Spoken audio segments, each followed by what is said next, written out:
ये उसकी पहली और आखिरी कहानी थी। उसने अपनी कहानी सुनाई, अपनी कहानी लिखी और फिर आखिर में हर एक को अलविदा कहता है, सुनने वाले को शुक्रिया कहता है और ये भी कहता है कि आप सब जो सुन देख रहे हैं आपका कल्याण हो, और फिर थैंक यू बोलता है।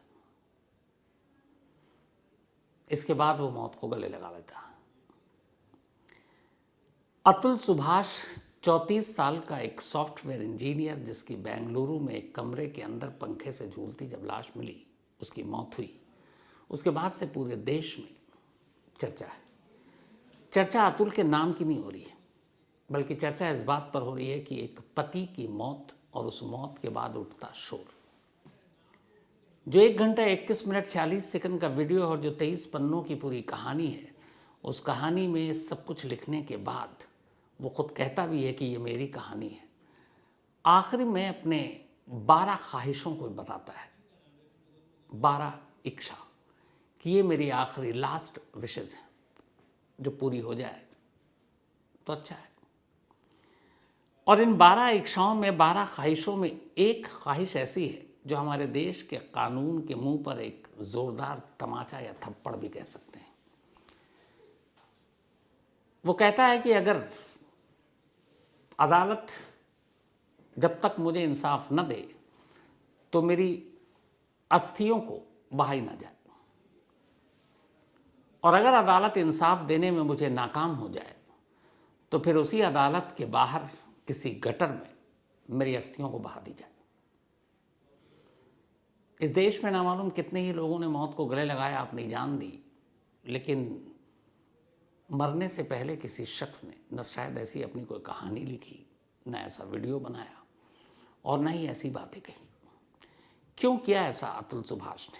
मैं बार बार कहता हूँ, हर बार कहता हूँ कि जान देना किसी मसले का हल नहीं, ऐसा नहीं होना चाहिए, क्योंकि ज़िंदगी बड़ी अनमोल है, बहुत कीमती है। मसले का हल हो सकता है, यही हम समझाते आए हैं, यही हमें भी समझाया गया। फिर अतुल ने ऐसा क्यों किया? बहुत सारे लोगों के जब मेल आए आप लोगों के, तो कल से ही फिर मुझे लगा कि इस सच को टटोलना चाहिए। तो पहले पूरी कहानी, इसके बाद इस सिस्टम की कहानी, अदालत की कहानी, कानून की कहानी, तारीखों के नाम पर लंबे लंबे जो वक्त लेते हैं और उसके चाबुक से कैसे इंसाफ को लहूलुहान किया जाता है, उसकी कहानी, कहानी पति पत्नी के रिश्तों की कहानी, विवादों की कहानी, दहेज की कहानी, तलाक की, और कहानी पति पत्नी के जब मामले मुकदमे अदालतों में पहुंचते हैं घर की दहलीज लांघ कर, तो फिर इंसाफ के नाम पर क्या खेल होता है। ये पूरी कहानी मैं नहीं, खुद 1 घंटा 21 मिनट 46 सेकंड में अतुल सुभाष बता कर गया है। मैं तो सिर्फ आप तक अब पहुंचा रहा हूँ। बिहार के समस्तीपुर का रहने वाला अतुल पढ़ने लिखने में ठीक था। उसने कंप्यूटर साइंस में पढ़ाई की, धीरे धीरे वक्त बीता, नई नई टेक्नोलॉजी आई, तो उसने आर्टिफिशियल इंटेलिजेंस यानी कि AI, आर्टिफिशियल इंटेलिजेंस में उसने महारत हासिल की, और फिर बेंगलुरु पहुंच गया और वहाँ उसे एक नौकरी मिल गई, ज़िंदगी ठीक ठाक चल रही थी। तभी 2019 में अप्रैल के महीने में उसकी शादी हो जाती है, और ये शादी एक मैट्रिमोनियल साइट पर दोनों लड़का लड़की मिलते हैं। अतुल के घर वालों को लड़की पसंद आती है, लड़की के घर वालों को अतुल पसंद आता है, और 26 अप्रैल 2019 को अतुल और उसकी पत्नी निकिता, इन दोनों की शादी हो जाती है। निकिता ने भी कंप्यूटर साइंस से पढ़ाई की, लेकिन कुछ और आगे नहीं कर पाई। वो एक कॉल सेंटर में कुछ दिनों के लिए काम भी किया। शादी बड़ी धूमधाम से हुई, दोनों परिवार खुश। उसके बाद दूल्हा दुल्हन दोनों पहुंच जाते हैं बेंगलुरु, जहाँ पे आशियाना था अतुल का। अब वहाँ एक नई ज़िंदगी शुरू होती है। पहला साल बहुत खूबसूरत गुजरता है, दोनों को एक बेटा होता है, लेकिन बेटा होने से पहले ही कुछ चीज़ें अब परिवार में आनी शुरू हो गई थी। पति पत्नी के बीच में अब नोक झोंक, लड़ाई झगड़ा शुरू हो गया। हालांकि हर पति पत्नी के बीच में थोड़े मोटे झगड़े होते हैं, लेकिन ये रिश्ता इतना खूबसूरत है कि फिर वो फ़ौरन सुलह भी हो जाती है। हम सब, आप लोग इससे दो चार हैं कि एक मनमुटाव भाई बहन माँ बाप सबसे होता है कई बार, लेकिन फिर वैसे ही अच्छे रिश्ते शुरू हो जाते हैं। लेकिन यहाँ इस घर में ऐसा नहीं था। जो पूरी कहानी है, उस कहानी के हिसाब से अतुल के अचानक जब वो बेटे का बाप बना, उसके बाद इस परिवार में पहली बार पति पत्नी के बीच में जो दरार शुरू हुई, उसके हिसाब से वो निकिता की माँ, उनके दखल से जब वो अपनी बेटी के पास बेंगलुरु आती हैं और बेंगलुरु आने के बाद अब वो अपनी बेटी से बात करनी शुरू करती है, उसे सलाह मशवरा देना शुरू करती हैं और फिर वहीं से पति पत्नी के बीच खटास शुरू होती है। फिर माँ और बेटी मिलकर अपने भाई के लिए पैसे की डिमांड करती हैं। अलग अलग 2 किस्तों में, बल्कि 3 किस्तों में अतुल अपने साले को पहले 3 लाख, फिर 14 लाख, फिर 3 लाख करके पैसे भी देता है। उसके बाद फिर 50 लाख की डिमांड होती है। वो कहता है मेरे पास इतने पैसे हैं नहीं। तब वो लोग भड़क जाते हैं और ये अपने दिए हुए पैसे अतुल अब वापस मांगता है। रिश्ते और बिगड़ते हैं। इसी के बाद कोरोना आ जाता है। अब कोरोना काल में अचानक जब ये पैसों को लेकर रिश्ते खराब हुए तो निकिता अपनी माँ और अपने बच्चों को लेकर बेंगलुरु से जौनपुर वापस पहुंच जाती है और अब वो पति से अलग हो जाती। पति को धमकाती है कि तुमने मेरे साथ ये किया, तुम्हें मैं बर्बाद कर दूंगी। इसके बाद जौनपुर की अदालत में एक पहला मुकदमा शुरू होता है 2 साल पहले। निकिता और उसके घर वाले अतुल के खिलाफ दहेज, उसके ऊपर violence, unnatural sex, even Nikita के अपने फादर के मर्डर का मुकदमा भी दर्ज करवा देते हैं। अब मर्डर 302 नॉन बेलेबल ऑफेंस है। 498A डॉरी का केस। अब एक साथ धीरे धीरे 9 केस अतुल और उसके बुजुर्ग माँ बाप और भाई पर। अब अतुल बेंगलुरु में नौकरी कर रहा है। केस है जौनपुर, उत्तर प्रदेश में। जब भी सम्मान आता है 1 तारीख पे जाने के लिए बेंगलुरु से करीब 2 दिन तो खर्च होता। 2 दिन आना जाना, पैसा, रुकना, ठहरना। 2 सालों में 120 तारीखें पड़ी अदालत में। इन 120 तारीखों में से 40 बार बेंगलुरु से अतुल जौनपुर पहुंचा। बाकी कई बार 40 बार तो पहुंचा जहां सुनवाई हो। इस 40 बार के अलावा उन 120 मामलों में जब तारीखें पड़ी थी, ये जब अदालत पहुंचा तो पता चला कभी वकीलों का हड़ताल है, कभी किसी वकील की मौत हो गई तो शोक सभा है, कभी जज साहब छुट्टी पे हैं, कभी जज साहब का तबादला हो गया, अब नए जज साहब आएंगे, नई जज साहब आएंगी। बैरंग लौटना था, लेकिन आना जाना वक्त। साल की 23 छुट्टियां मिलती थी अतुल को और 23 छुट्टियों के साथ 2 साल में 120 तारीख। कोई भी दफ्तर आपको यूं तो जाने देगा नहीं। 1 साल की 23 तारीखें और 1 साल में कम से कम अगर 120 के हिसाब से 60 बार आपको जौनपुर पहुंचना है। ये छुट्टियां कहाँ मिलेगी? वैसे भी प्राइवेट सेक्टर में आपको पता है छुट्टियां कैसे मिलती हैं। हर तरह से परेशान। अब ऊपर से एक सबसे खतरनाक मुकदमा 302 का, जो निकिता और उसके माँ ने लगाया, बाप की ही मौत का। और उसमें इल्ज़ाम ये था कि दहेज के लिए अतुल ने एक बार 10 लाख रुपए मांगे और उस 10 लाख की डिमांड को सुनकर निकिता के फादर सदमे में चले गए और उनकी मौत हो गई। ये FIR में लिखाया गया। अब 302, क्योंकि मौत की वजह यह है कि वो अगर दहेज ना मांगता तो उनको सदमा ना लगता और हार्ट अटैक नहीं होता, मरते नहीं। अब मरता क्या ना करता, भागा, अदालत में पहुंचा, दलील शुरू हुई, बहस शुरू हुई। तो फिर पता चला उसी क्रॉस एग्जामिनेशन में, उसी कोर्ट में निकिता खुद अपने मुंह से कहती है कि नहीं, मेरे फादर का इलाज चल रहा था पिछले 10 सालों से दिल्ली के अस्पताल में। उन्हें वो दिल के मरीज़ थे, डायबिटिक था, और भी चीज़ें थी। तो मौत उस 10 पुराने लंबे साल की बीमारी की वजह से हुई थी, ना कि उस जो इल्ज़ाम लगाया था। तो अदालत ने भी कहा कि ये क्या बेवकूफ़ी है, 302 हटा। लेकिन बाकी मुकदमे चल रहे थे। फिर परेशान करना था अतुल के हिसाब से। तो उसके बाद ये हाई कोर्ट पहुँच जाती है निकिता की फैमिली और कहती है कि बहुत वक्त लग रहा है, तो फास्ट ट्रैक कोर्ट में मामला दे दीजिए, क्योंकि फास्ट ट्रैक कोर्ट में तारीखें जल्दी जल्दी आती हैं। अब फास्ट ट्रैक कोर्ट में 9 केस थे, उनमें से एक केस फास्ट ट्रैक कोर्ट में पहुंचा। जब फास्ट ट्रैक कोर्ट में पहुंचा तो वहाँ पे भी पेशकार और बाकी लोगों को पैसे देकर ये हुआ कि भैया हर दूसरे तीसरे दिन या चौथे दिन एक तारीख दे दो। अब अतुल बेंगलुरु से 1 तारीख पर आता, वापस बेंगलुरु पहुँचता, तब तक अगले दिन उसके पास दूसरा संबंध की नेक्स्ट डेट आपका 2 दिन बाद का है। अब एक कदम बेंगलुरु में, एक कदम जौनपुर पर। और ये सोचिए कि महीने में 8 बार अब फास्ट ट्रैक कोर्ट में उसकी पेशी हो रही है। वो नौकरी करेगा, पैसे बचाएगा, ये सब करेगा। ये सारी चीज़ें चलती रहीं। इसके बाद उसके बुज़ुर्ग माँ बाप पे भी ये सारे केस डाल दिए गए, मारपीट के, दहेज के। अब माँ बाप भी बिहार से चक्कर काट रहे हैं जौनपुर के।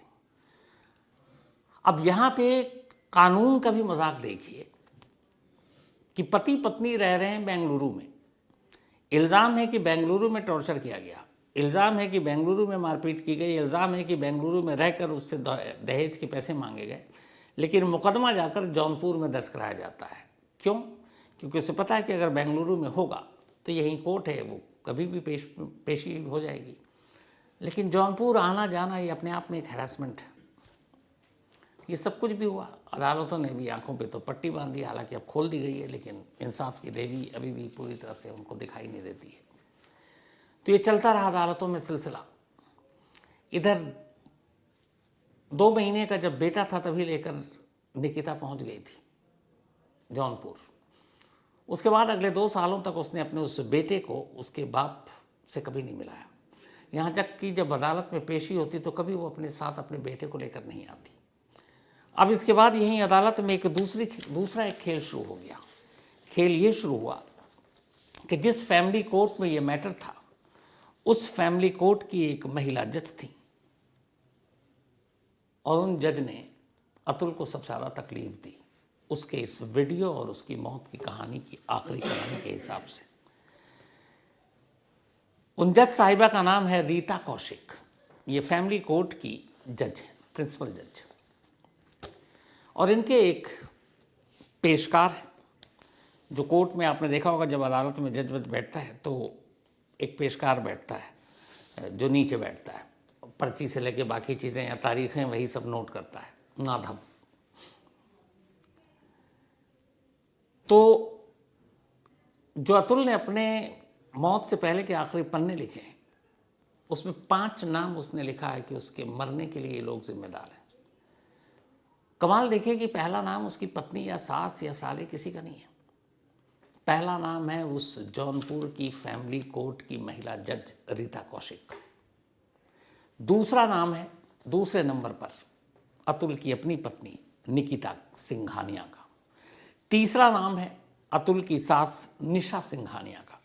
चौथा नाम है साले अनुराग सिंघानिया का। और 5वां नाम है चाचा सुशील सिंघानिया का। ये 5 नाम है और उसके बाद एक लाइन में अलग है कि एक छठा शख्स भी जिम्मेदार है और वो है जज रीता कौशिक का पेशकार माधव। अब अपनी वीडियो और कहानी में अतुल बताता है कि कैसे उसने देखा कोर्ट के अंदर जज साहिबा की नज़रों के सामने उनका पेशकार रिश्वत ले रहा है। रकम 50 रुपये से शुरू होती है। कोई आता है, किसी को तारीख देनी है, किसी की तारीख कैंसिल करनी, नई तारीख लगवानी है, 50 रुपये लेता है, जेब में रखता है, ऊपर जज साहिबा देख रहे हैं, आंखें बंद हैं। लेकिन अगर सही आसामी मिल गया, अतुल जैसा सॉफ्टवेयर इंजीनियर, यही लाइन उन्होंने अपने वीडियो में यूज़ किया अपने लिए, तो फिर वो 50 रुपये नहीं 500 1000 रुपये। उसके बाद फिर ये होता है कि हमारी ये तारीख हमारे हिसाब से कर दो। इसका फ़ायदा उठाते हैं। कई बार कुछ बहाना, सब कुछ है, सारे लोग मौजूद हैं, तो भी ये होता है कि अगली तारीख दे दीजिए, हमें थोड़ी प्रॉब्लम है, और जज साहब अगली तारीख दे देती हैं। इसीलिए हमारे देश में करीब 4 करोड़ से ज़्यादा केस पेंडिंग है।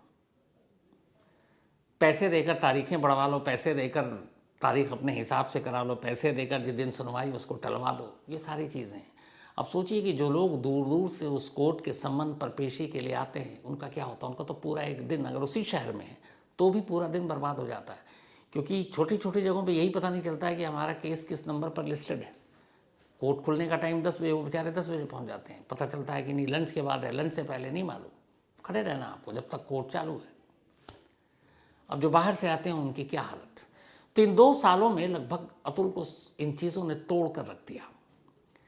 और जो सबसे ज़्यादा सदमा तब लगा जब उसकी बिना किसी सुनवाई के, उसके हिसाब से उनकी जज साहिबा रीता कौशिक ने एक दिन एक फ़ैसला सुनाया कि जब तक तुम मियाँ बीवी के तलाक का फ़ैसला नहीं हो जाता, तब तक तुम मेंटेनेंस के नाम पर, हर्जाने के तौर पर, खर्चे के तौर पर अपनी पत्नी निकिता को हर महीने 80,000 रुपये दोगे।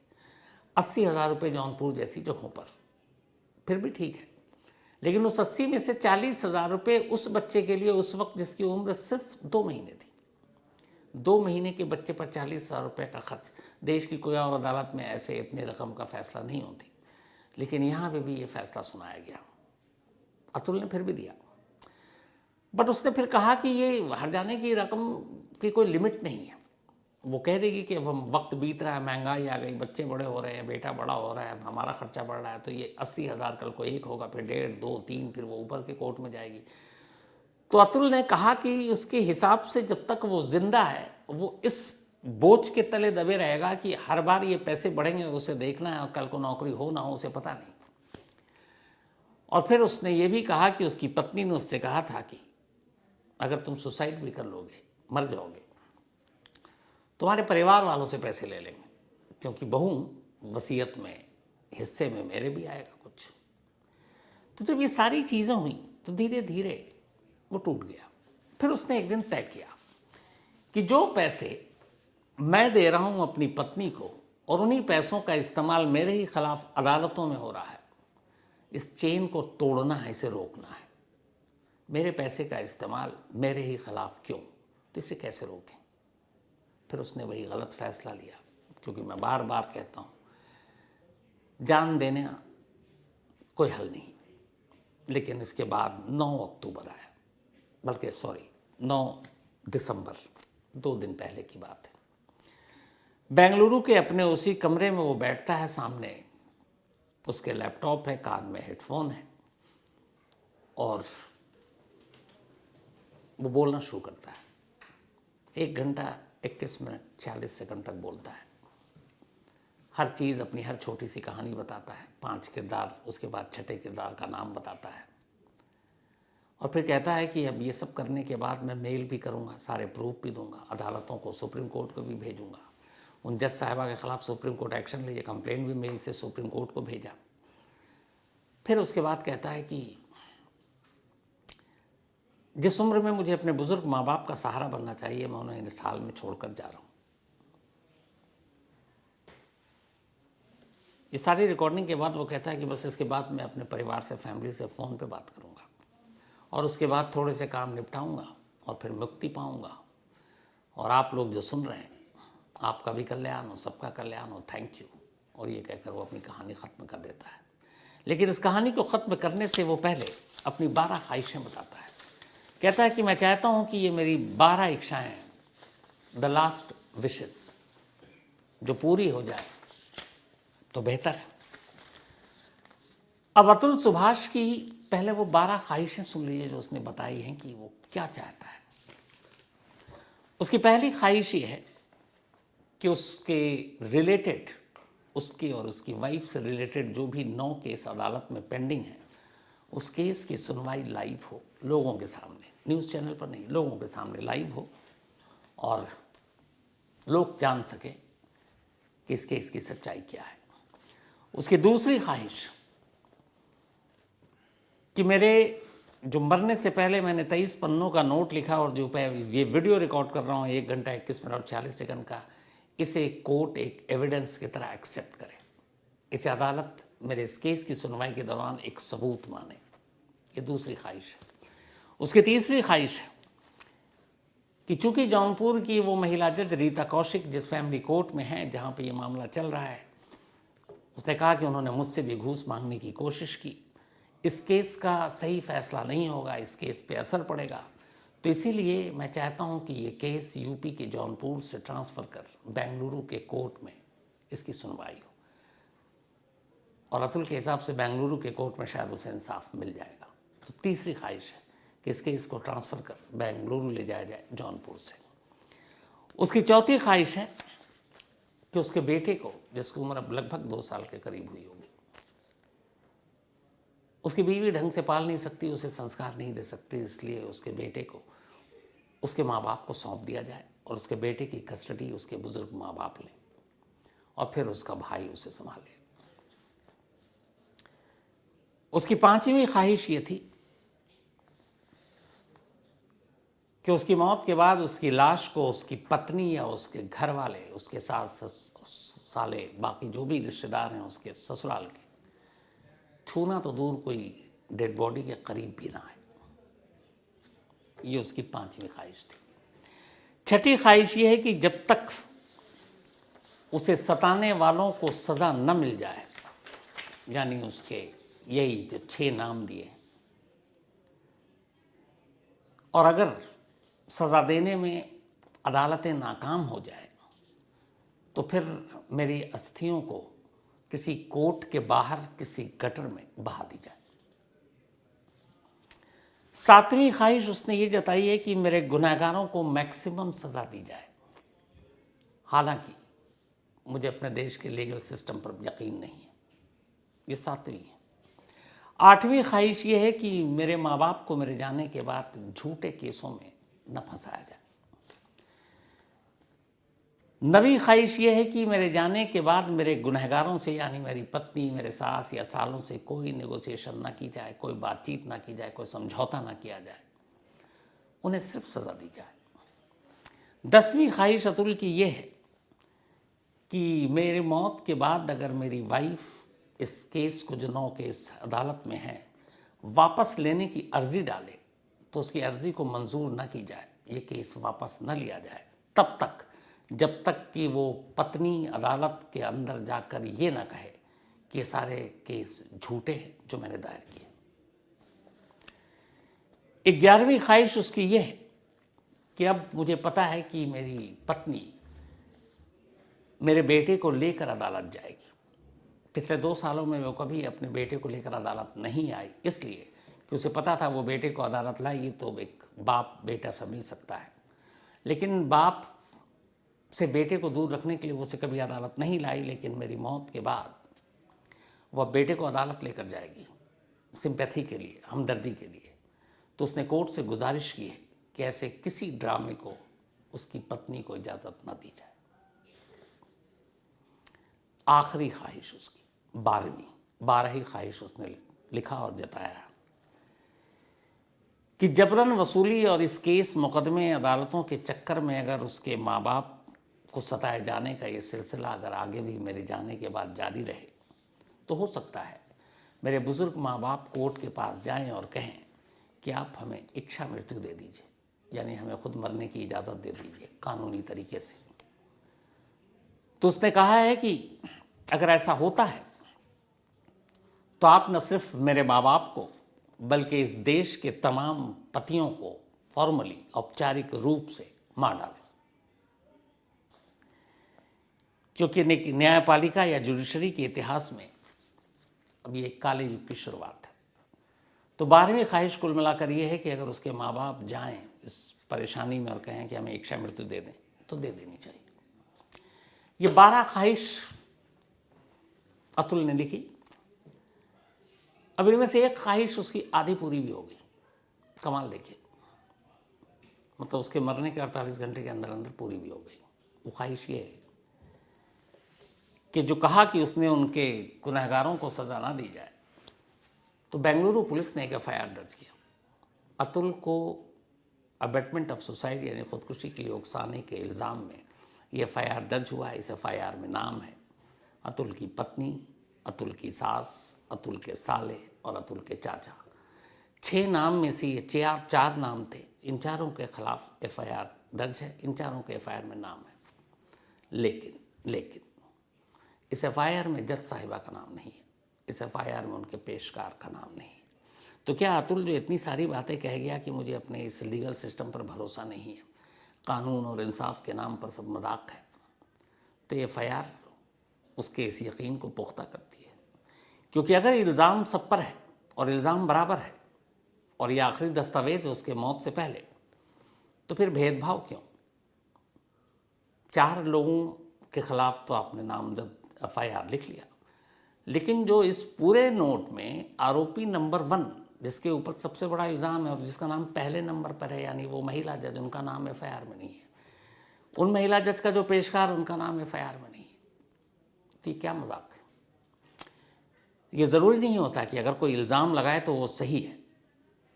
हमारा कानून यही सिखाता है, कहता है। लेकिन कम से कम आप नाम लिखकर जांच तो करेंगे, और अगर नहीं तो फिर इन चारों का नाम क्यों लिखा? अगर वो नहीं सही था तो इन चारों के नाम को भी पहले आपको जांच करनी चाहिए, फिर इनके नामजद FIR होनी चाहिए। अगर आप इन चारों के डाल रहे हैं और उन 2 को छोड़ रहे हैं तो फिर सवाल तो उठता है कि क्या बड़े लोग, पावरफुल लोग या खुद जुडिशरी का जो हिस्सा है, उनके खिलाफ पुलिस एक्शन लेने से डरती है? ये FIR में नाम ना होना तो सवाल उठाएगा। अब आइए दूसरी इसी के पहलू पर दूसरा पहलू ये है कि इस जो ख्वाहिश जताई है, और वो बड़ा एक सुलगता सवाल है कि अगर मुझे इंसाफ न मिला तो किसी कोर्ट के बाहर के गटर में मेरी अस्थियों को बहा देना। अगर अतुल को वाकई इंसाफ नहीं मिलता है तो क्या उसका परिवार ऐसा करने की हिम्मत कर पाएगा? ये बहुत सीरियस क्वेश्चन है, कचोटने वाला। और उससे ही बड़ा सवाल ये है कि जिस चीज़ के लिए अतुल ने यह दुनिया छोड़ी, क्या उसके जाने के बाद उसे इंसाफ मिल पाएगा? क्योंकि हमारे देश का जो कानून है अबेटमेंट ऑफ सुसाइड, यानी कि किसी को मरने के लिए उकसाने का, उसमें आज तक किसी को सज़ा नहीं हुई है।